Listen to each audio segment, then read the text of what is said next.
शांति। ओम शांति। तो ये है 15 फरवरी 1969 की मुरली, शिवरात्रि के अवसर पर अव्यक्त बाप दादा के महावाक्य। इसमें बाबा संतरी दादी के तन में आए थे। आज किसके स्वागत का दिन है? बाप और बच्चों का। परंतु कई बच्चे अपने को भी भूले हुए हैं, तो बाप को भी भुला दिया है।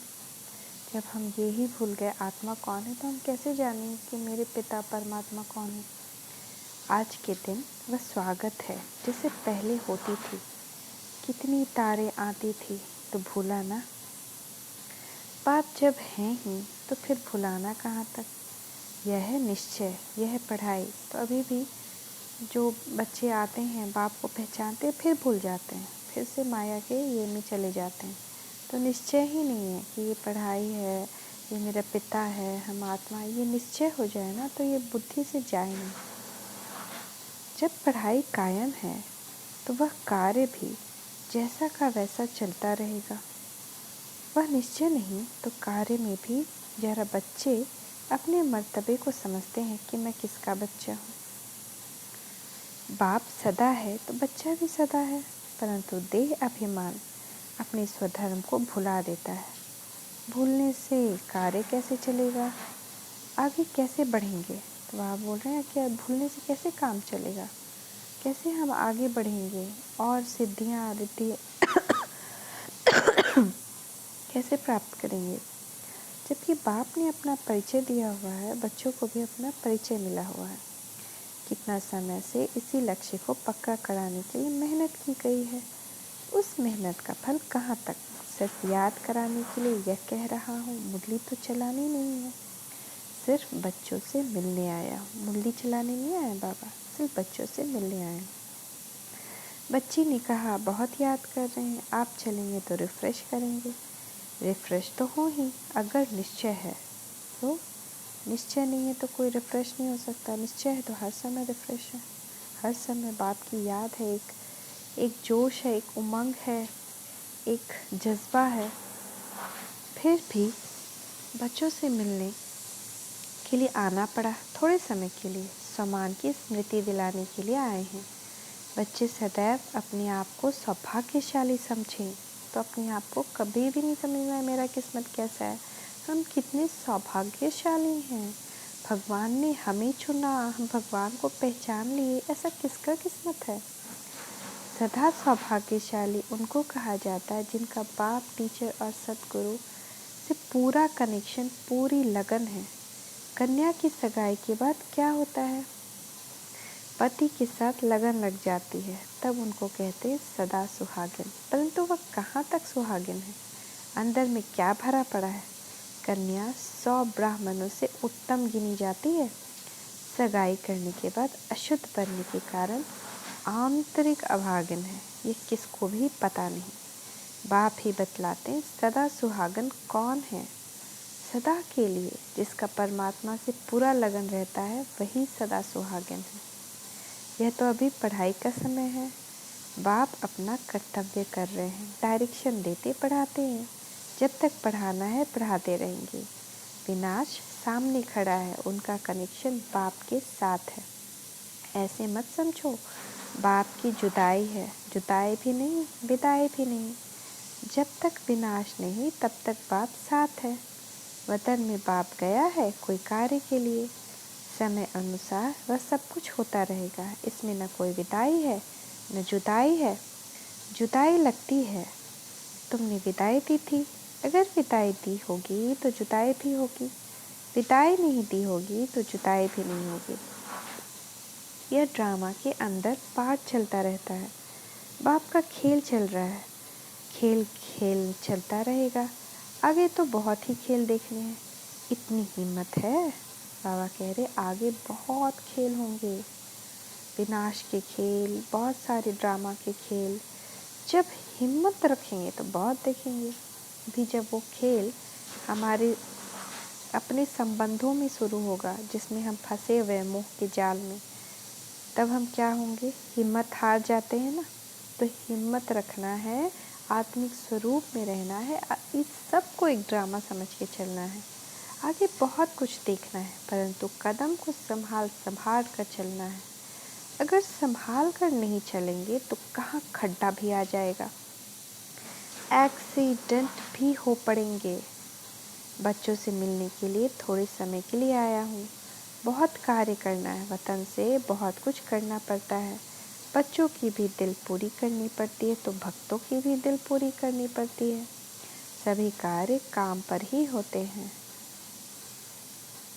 बाप का परिचय मिला, खजाना मिली, लॉटरी मिली, अभी बच्चों की सर्विस पूरी की। वतन से अभी बाकी सबकी करनी है। बच्चे सगे भी हैं तो लगे भी हैं, सर्विस तो सबकी करनी है। सवेरे भी आकर दृष्टि से परिचय दे दिया। दृष्टि द्वारा सर्च लाइट दे सभी को सुख देना बाप का कर्तव्य है। अभी तो सभी को म्यूजियम की सर्विस करनी है, सबको बाप का परिचय देना है। बाप ने जो सर्विस के चित्र बनवाए हैं उस पर सर्विस करनी है। अंगुली देने से पहाड़ उठता है ना, यही गायन है। गोप गोपियों ने अंगुली से पहाड़ उठाया। अंगुली नहीं देंगे तो पहाड़ नहीं उठेगा। सृष्टि पर आत्माओं का उद्धार कर वो पहाड़ उठाकर फिर साथ ले जाना है। समूह होता है ना, अंत में समूह बनकर सभी के साथ रहना है। पहले पहले साक्षात्कार में लाल लाल समूह देखा था, तब तो समझ में नहीं आया, परंतु अब वही आत्माओं का समूह जिनको साथ ले जाने का ड्रामा के अंदर प्रोग्राम है। सभी की सर्विस करनी है। अच्छा, सवेरे उठकर बाप की याद में रहो, क्योंकि उस समय बाप सभी को याद करते हैं। वो बैठे रहते हैं अपने बच्चों के लिए, तो उस वक्त हम याद करेंगे ना, तो जब दोनों लोग याद कर रहे हैं तो क्या हो जाएगा, मिलन होगा। और वो मिलन कितना सुंदर होगा। उस समय कोई कोई बच्चे दिखाई नहीं पड़ते हैं, ढूंढना पड़ता है। भले अकेले रीति याद करते हैं, परंतु संगठन के साथ भी जरूर चलना है। जितना याद में रहेंगे उतना ही बाप के नज़दीक होते जाएंगे। तो संगठन में जरूर चलना है, क्योंकि संगठन ही सेफ्टी का साधन है।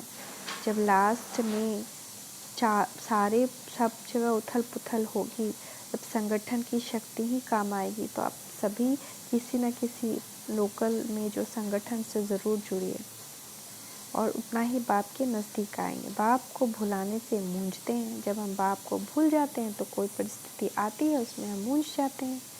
बाप को सदैव साथ रखेंगे तो भूल नहीं सकते। हमेशा उनको साथ रखना, हर कर्तव्य में कंबाइंड होकर रहना। मेरे साथ भगवान खड़ा है, भगवान मेरा साथी है, भगवान मेरा पिता है। ओम शांति। साथ साथ हम पढ़ते हैं 4 मार्च 1969 की मुरली भी। होली के शुभ अवसर। आज आपकी खास होली है क्या? होली कैसे मनाई जाती है? होली मनानी आती है? काम की होली कौन सी है? वर्तमान पाठ अनुसार होली कैसे मनाएंगे, है ना? वर्तमान समय कौन सी होली मनाने की आवश्यकता है? होली में कई बातें करनी होती है। लग भी जाता है, जलाया भी जाता है और साथ साथ श्रृंगारा भी जाता है और कुछ मिटाना भी होता है। जो भी बातें होली में करनी है वह सभी इसी समय चली आ रही है। जलाना क्या है, मिटाना क्या है, रंगना क्या है और श्रृंगारना क्या है, ये सभी कर लेना, इसको कहा जाता है मनाना। अगर इन चारों बातों में से कुछ कमी है तो मनाना नहीं कहेंगे। होली के दिन में बहुत सुंदर सजते हैं। कैसे सजते हैं? देवी देवताओं के समान आप सभी सजे हुए हैं। सजावट में कोई कमी तो नहीं है। सजावट में मुख्य होली का कौन सा श्रृंगार कौन सा होता है? सॉन्ग जो बनाते हैं उन्हों को पहले पहले मस्तक में बल्ब लगाते हैं। यह भी इस समय की कॉपी की हुई है। आपका भी काम का मुख्य श्रृंगार है मस्तक पर आत्मा का दीपक जलाना। इसकी निशानी बल्ब जलाते हैं। लेकिन यह सभी बातें होने के लिए होली का अर्थ याद रखना है। होली, जो कुछ हुआ वह हो गया।